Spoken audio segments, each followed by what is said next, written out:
1, 2, and there it is. Hello, welcome to the virtual lounge. My name is Devin. Hello. And I'm Max. Hello, welcome. Oh boy. Thank you for tuning in this week. We wanted to get some out last week where somebody was sick. I got real sick. I'm still a little sick, so pardon my voice being worse than usual. I know it's already pretty bad, but hey, now it's... That's all right. Nobody that saw the first one's coming back for number 2. So yeah, for sure. Thank you all so much for checking out the first episode, and if you came back, thanks and good luck. If you came back, then you got stronger will than us. What you drinking?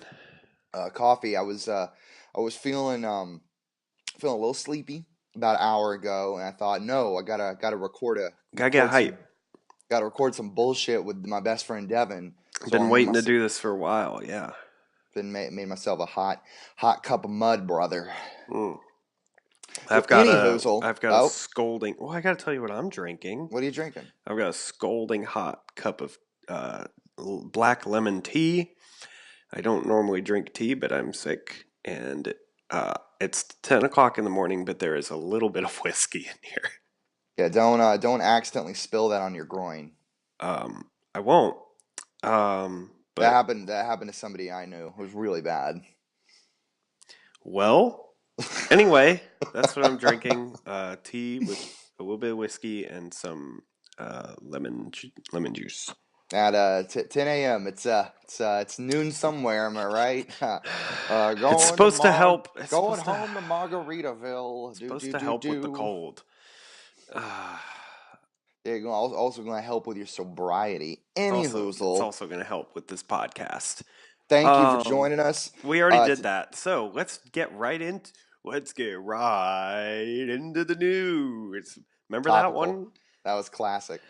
We're going to talk about our favorite video games, our favorite music, our favorite movies, our favorite TV of 2017. Probably the worst year. Just overall of the years. I don't know. 2017 years. That was probably not the best one. I had a pretty good year. Yeah, I mean, personally, it was okay. I mean, we got to go to Dresden and play. We did hang out, so that was play nice. Some DJ sets at the music festival. It was pretty fucking cool. I did enjoy getting to go to Germany again. That was fantastic. Oh no, I dropped the thing in the tea. the tea bag. Well, the tea bag goes in the tea, but there's like the string, and whoops. Let's get into our favorite video game of 2017, because we're big gamer boys here. You not so much as me anymore, but I used to be, like, growing up, like, a hardcore gamer. Like, I was the kid that had, like, all the different systems and shit. And then there was like a 5 or 6, 7 year period where it kind of fell out with it. But just recently this year, I bought a Wii U, and around the beginning of the year. Actually, it might have been the end of last year. I think it was the end of 2016. It was 4 months before the Nintendo Switch was about to drop. What a dumb thing to do. So I thought it was a brilliant idea to go buy a Wii U, and then I got the Nintendo Switch the day it dropped, and that is basically what I've been playing most. I am a big gamer boy. I like my games when I have time. I play PC games, I play PlayStation games, I play Switch games. I like the games. I do. Games are good. It's like funny, like coming back to them after like being like not really invested in playing video games for a number of years, and like just coming back to it. It's like, oh man, it is nice just to sit down and fuck off with a video game for like however amount of time and just like have fun. It's just wonderful. Let's just go ahead and tip our hats to the Nintendo Switch. Just give it up for that good Nintendo came back. They did it, they they made the worst console, and then they made the best console, and now it's like the greatest. It's like the top selling system of all time now. In North America, I believe, I because don't know. All I right, thought I thought it was just. maybe. But anyway, like I think back to like when the Nintendo Switch like just dropped or was about to drop, and everyone's like, "Oh, Nintendo's finished. This is it. They're Yep. done. They're Yep. done." Yep. And the sales kept on getting better and better and better, and those same people were like, "Oh, it's just the first couple of weeks. It's their swan song." And then here we are, 10 months later, and like you said, it's the fastest selling video game system of all time. And I just think, Every time I'd go into a GameStop or anywhere, it'd just be like Nintendo Switch out of stock, or it'd be like coming in stock soon. Ask for details. And I still see those posters on GameStop like windows, like we have Switch, it's in stock. and it just shows like I love Nintendo. I grew up with a lot of their consoles and a lot of their systems, and it's just good to see them like after the blunder that was the Wii U. Like it's good to see them get their footing again and just make good systems and good fucking games. It is kind of sad because the Wii U had a good five like really great games, but I see them. I think that they are going to try and hopefully port most of those really good ones over to the Well, I mean Switch. that's what they've kind of already done with Mario Kart 8 Deluxe, Right. and you could argue Splatoon 2 is basically an update of Splatoon 1. So, It really is the same game. and So then I mean everyone, me included, is just waiting. Like, okay, when are you gonna give us Smash? Like for this the Switch? Like we know it's coming. it's coming.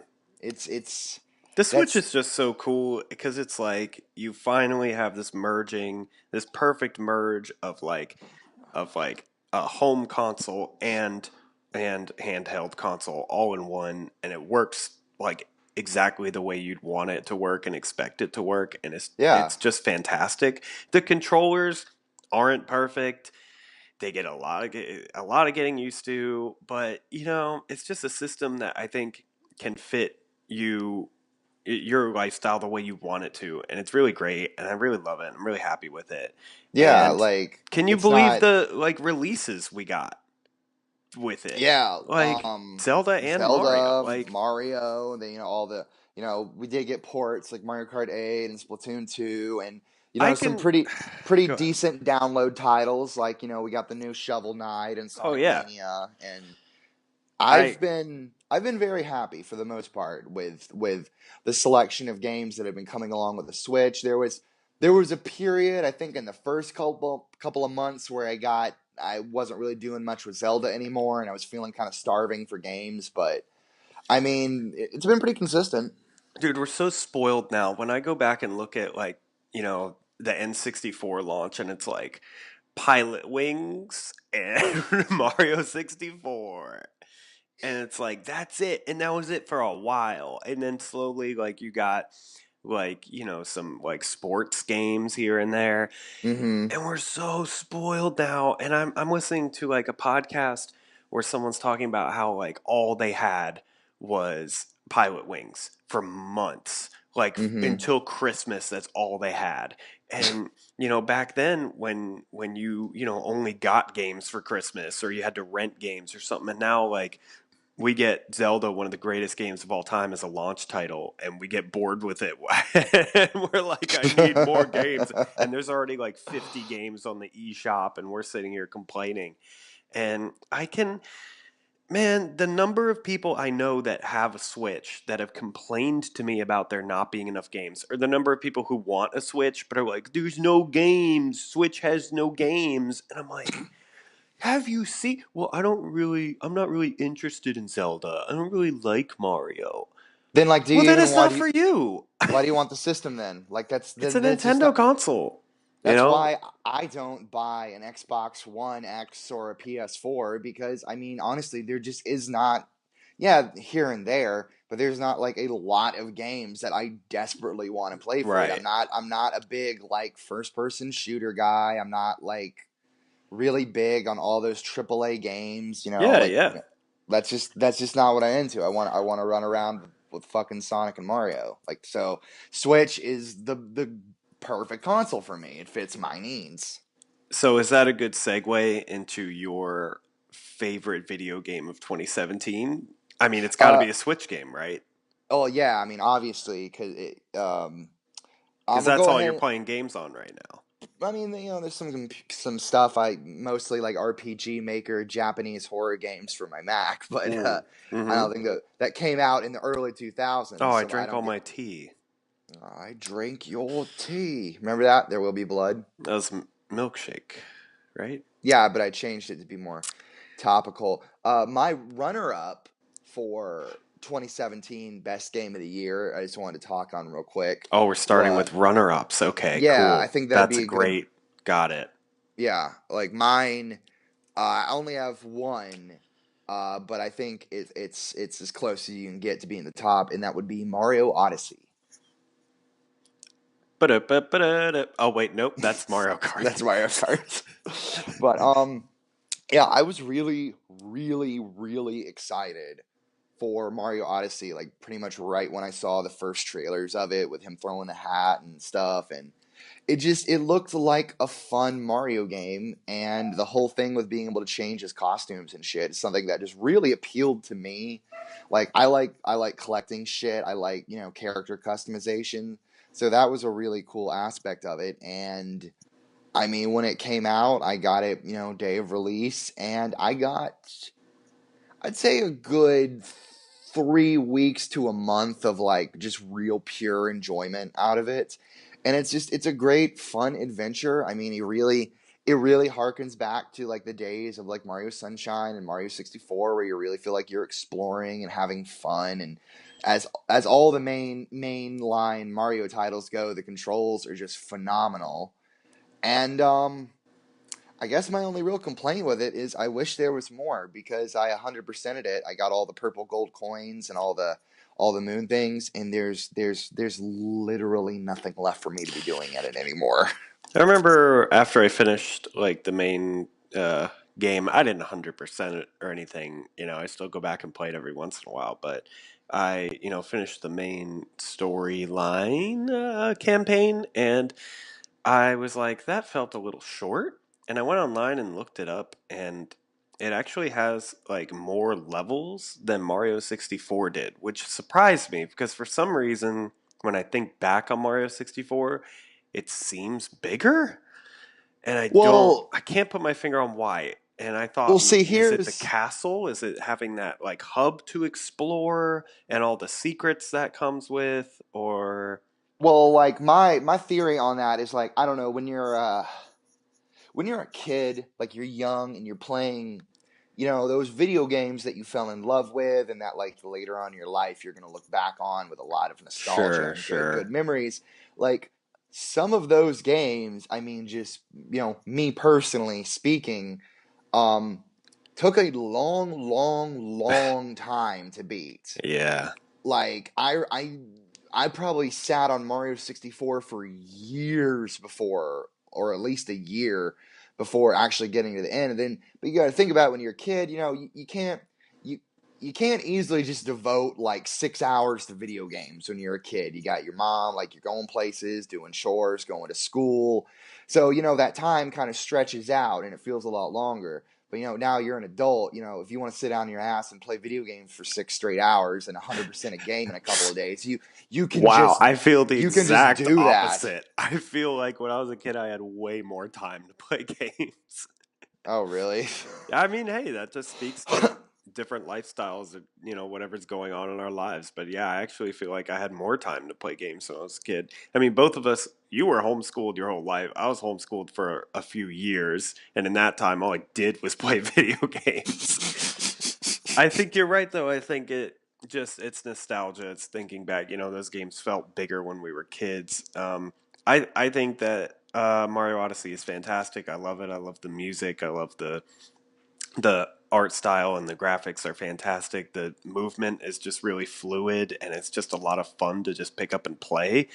Just whenever you can just pick it up and just go find some moons, and it's a blast. I think that it's really cool how like every single like area is filled with moons. I mean, they're Oh everywhere to yeah. collect, and there's a lot of fun, nostalgic surprises, in there, and it's just a lot of fun. I totally agree with you. It's a great game. Definitely one of my favorites of the year, for sure. Mm-hmm.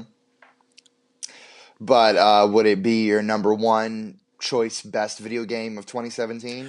So I took this in a little different direction. Instead of like what I thought was the best video game, I wanted to more give it to my favorite video games, Well, I just mean ones that really stood out to me. Which may basically the not, same thing. not really though, because like what I have for my favorite video game, I wouldn't consider it to be the best video game of 2017. But to Like you, it would be. no, I don't. Uh, When I think about it, it's like, okay, so I really enjoyed this game, and it's probably my favorite game of the year, but it's not. But that doesn't mean it's the best game of the year. It's more, I wanted to pick ones that were more meaningful to me, I guess. And, not necessarily, because this might be spoilers for you. I don't know what you picked. I have no idea. But I think Zelda was probably the best game of the year, period. But yeah, it's not my favorite game of the year. It's not what I picked, but I think it's probably the best game of the year. So I mean, yeah, if that's what you picked, we can go ahead and talk about it. yeah. No, that's my pick for best of I figured. I 2017. figured. Legend of Zelda: Breath You, of the along Wild. with the entire internet, and for good Yeah. reason. I mean, pretty much every awards show gave it to Zelda. I mean, and I Well, and I see why. I well, I like agree. I want to compare it to like my time with Mario and my time with Zelda. Like when I when I first started playing Zelda, I think I got like a solid month and a half of like really solid fun gameplay time out of it. And I mean, and that's, really taking my time to explore this massive, incredible map and, not follow a guide and just kind of explore shit at my own leisure and complete the map and in the game in my own time. And then when I, maxed out the map and got all the shrines and beat Ganon, I stepped away from it for, few weeks to a month, and then I came back and I was like, okay, I'm gonna get Korok seeds, I'm gonna level up all my armors and stuff, and I'm gonna go explore and look around for more cool shit. And then that time, a few month or so later, then the first DLC came out, and that got about like 2 days of fun out of that.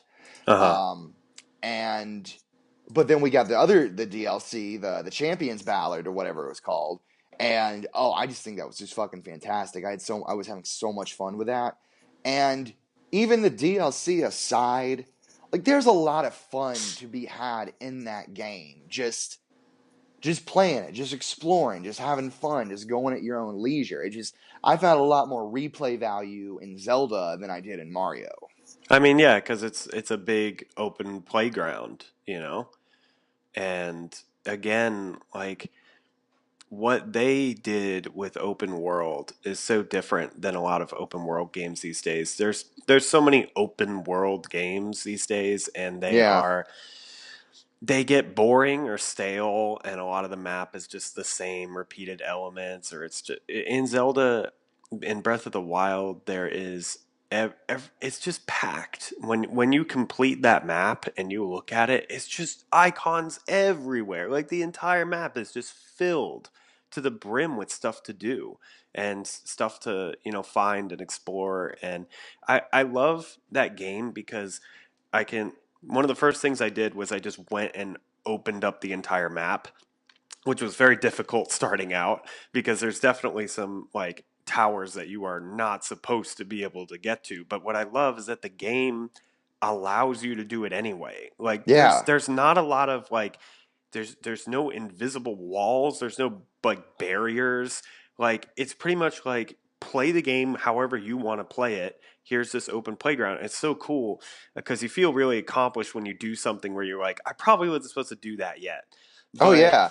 Like I one of my favorite aspects of it is like, I have friends that I hang out with here, and they have a Switch and they have Zelda, and sometimes I'll be over hanging out with them, and they'll be playing it, and just like doing stuff that I've done 1,000 times before.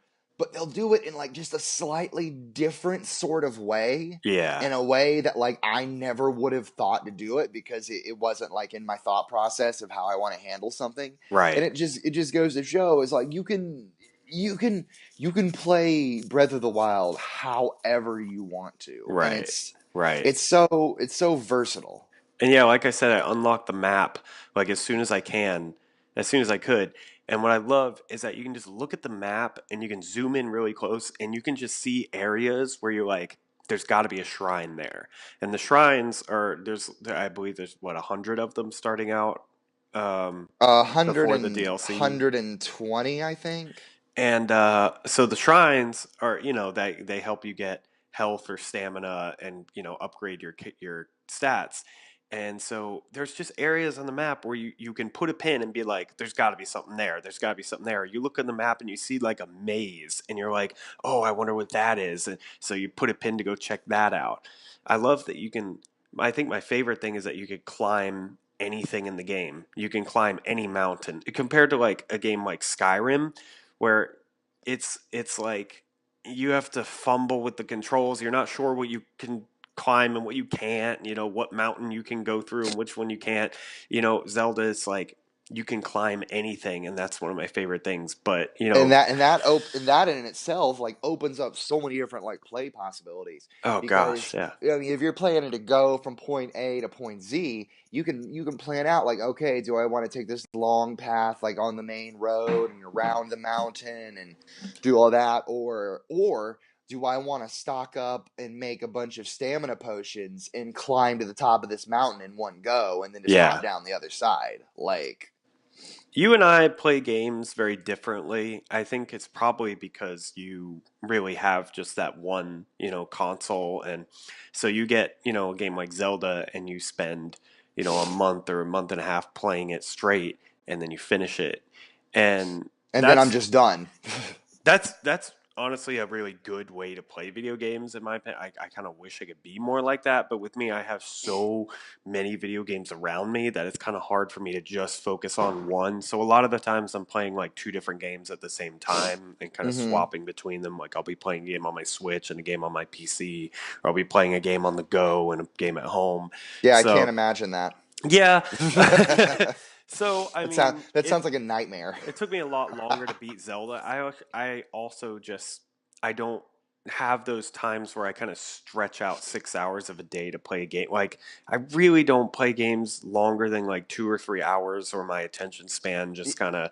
Yeah, six hours is kind of an over exaggeration. Like the most I can sit down in one go, I would probably say is around 3 hours, maybe a little Okay, bit yeah, I more, can do but that. I that's mean, I'd say I last night I played XCOM for a good 3 hours, but yeah. But and that. then well, another thing with the Switch, you got to think is like, if I'm laying in bed and I'm gonna be falling asleep soon, like if I want, I can just grab the Switch off Yes. my nightstand and just play it, have fun in my bed. I So take it to work, play it on lunch break. Um, yeah, go in the it's just bathroom and go play in the bathroom and just play it for it. half an hour. Where's Yeah. Devin? I don't know. Oh man. Yeah. No, it's great, and yeah, Zelda was really good. I really enjoyed it a lot, and I think we need to move on though. Yeah, that's almost 30 minutes on video games. You want to Yeah. So yeah. I'll go ahead with my runner up, which is neither of these are Switch games because I knew you were going to pick Mario and Zelda. Mhm. And so I picked Persona 5 for my runner Okay. up. Um, I've heard nothing but good things. I've watched videos about Persona. It just it seems just like a very well made, well thought out, and just a game with lots and lots of stuff to do with a good story. That's basically what I know of it. yeah, it is a game I played over like 6 months of last year. Damn. I mean, I really wanted to take my time with it and savor it because I waited 9 years for it. Yeah. Yeah. Um, I remember when I first bought Persona 3 and let you borrow it, it was like you were a changed man from yeah, that that point. became my game. I don't even know if you finished it. It just Never, nope. like it ended I up being my game after a while. I I think played it for like I still have it. a week, and then I Yeah. just gave it to you. because every time I try to really get into a RPG, I just realize like I don't really like RPGs. Right, and I am a pretty big fan of JRPGs for the most part. But yeah, Persona 3 became one of my favorite games ever. And Persona 4 came out in 2008, and I wasn't as invested with it as 3.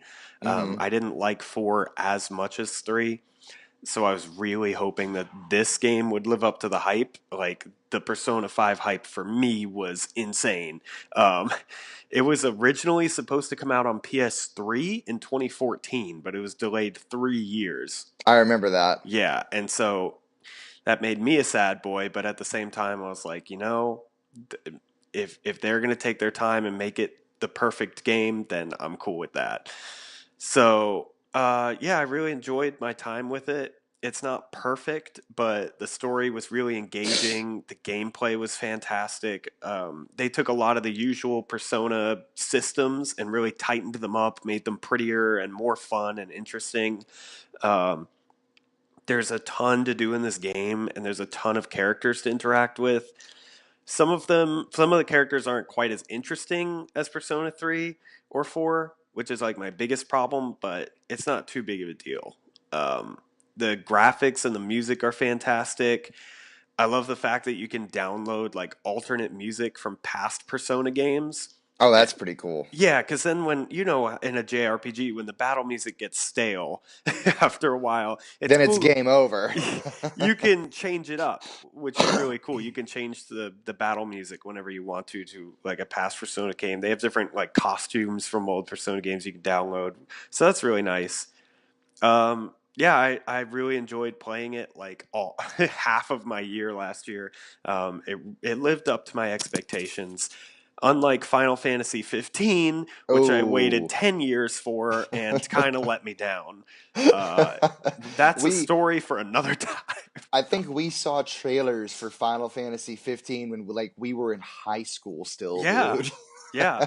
And, that was one of those games where, like, I hadn't enjoyed a Final Fantasy game since, like, 9. So I was really hyped up for 15, and it ended up being pretty good. But Not a decade in development good. yeah, Persona 5, like, when I was playing it, I could see why it took so long. Like, I was like, man, I get why it took them so long to make this game. And I really enjoyed it a lot, and I'm excited for the next one already. Well, is that what would your game of the year be then? My favorite video game of 2017 was A Night in the Woods. Now, is that the one with the little cutesy animals and stuff? Yes. Yeah, I've heard a lot of, I haven't played it. I've seen and heard a lot of really good things about it, and I watched the trailer, and it seems like one of those games that I know, like, if I play, I'm gonna be really sad at some point near the end of it and feeling really uh, introspective and having some deep thoughts. I think it will give you those introspective, deep thoughts. I don't think it's going to make you as sad as you think. Okay. I think it ends in a pretty good way where you feel good about it. But Okay. I wanted to pick it, like I said, as my favorite game of the year, not necessarily the best game of the year. It's Yeah, not Devin, better than Zelda. no one cares. Just tell us why you like it. um, yeah, obviously, other picks, in my brain were Zelda, Mario. Resident Evil was another one I struggled with. I really enjoyed Resident Evil Biohazard a lot. That game really took me by surprise. I had no Mm-hmm. idea that it was going to be so great because I'm not really that into Resident Evil games. And it was on VR, which was insanely scary. No, I bet. But Night in the Woods was very refreshing compared to all these sequels and reboots, Zelda, Mario, Persona, Resident Evil, all these games that, yeah, were new and refreshing, but at the same time, like, they were building off of another franchise. This was a brand new title. Um, it was developed by an indie company called Infinite Fall, and it was funded on Kickstarter, where it earned 400% of its $50,000 goal. So yeah, they did pretty good with that. You play as May, a young girl who is a cat. Um, a young girl who has dropped out of college and has returned to her home and moves back into her room in her parents' attic. I'm Uh, sorry, is this Night at the Woods or Resident Evil 7? yes, in Resident Evil 7, you play a cat girl who moves into her parents' attic, and Interesting direction for the series. May wants to go back to a simpler, like high school time, but she quickly discovers that things have changed quite a bit since she left home. Huh, And that sounds dangerously close to how it's like to really grow up. yeah, this game definitely confronts a lot of those real life feels. And what I mean by high school times is, yeah, she doesn't seem to care about any responsibility. She just wants to live with her parents, chill with her friends, play in the band, and cause a lot of trouble. So just be a child, pretty much. Yeah, Okay. and it's interesting playing as this character because you can definitely resonate with her a bit, but it's also hard because you there's a lot of the like when you watch a horror movie and you're like yelling at the TV, like don't no don't do that. There's a lot of that with this game where it's like oh like I want to say this, but I'm only given the option to say these things to Mm-hmm. pick between these, and I don't want to say any of them because they all come off as an asshole. Yeah, I get but you. but it's good. During this part of the game, you get the sense that everyone around you has kind of grown up a bit. Like all her friends have jobs now, and they don't have as much time to fool around. Meanwhile, May, is visiting them at work and begging them to ditch so they can go do something fun. Huh, that sounds suspiciously close to what you would do at my job. It was a little different because I did have a job. May literally is just, you know, poaching at her parents' house, and you live out each day of her life pretty much the same. You get up, get dressed, you go talk to mom for a bit, you go out on the town and wander around. Then at night, you choose a friend to spend time with. And as the player, you make decisions that affect the course of the story, but the story always ends up the same. It's more like, do you want to hang out with this person or do you want to spend time with this person? And you get to see those different storylines based on those decisions. So it has a lot of replay play value in that I spent like most of my time with this one person, but I could play it again and spend more time with other friends and see their storylines. Um, the game starts out kind of slow in that way, where there was a point where after a while I was like, is that all there is to this game? But then like I'm not going to spoil anything because I Mm-hmm. think that this is one of those games you really don't want anything spoiled for you. But Mm-hmm. something big goes down and it goes pretty off the rails like really quick. And May witnesses something horrifying that turns the game a lot darker and it becomes more of like a crime mystery game. Mm. And yeah, it gets really good. And you start to uncover the real reason why she dropped out of college and her reasons for her behavior and not wanting to grow up. And there's a lot deeper story than I originally thought there was going to be. Um, Paste magazine describes the themes as mental illness, depression, and the stagnancy of the middle and lower classes and the slow death of a small town America. God damn. Uh, yeah, so it's a narrative focused game rather than gameplay first. There's a lot of like little mini games you do, but it's mostly just a narrative focused game.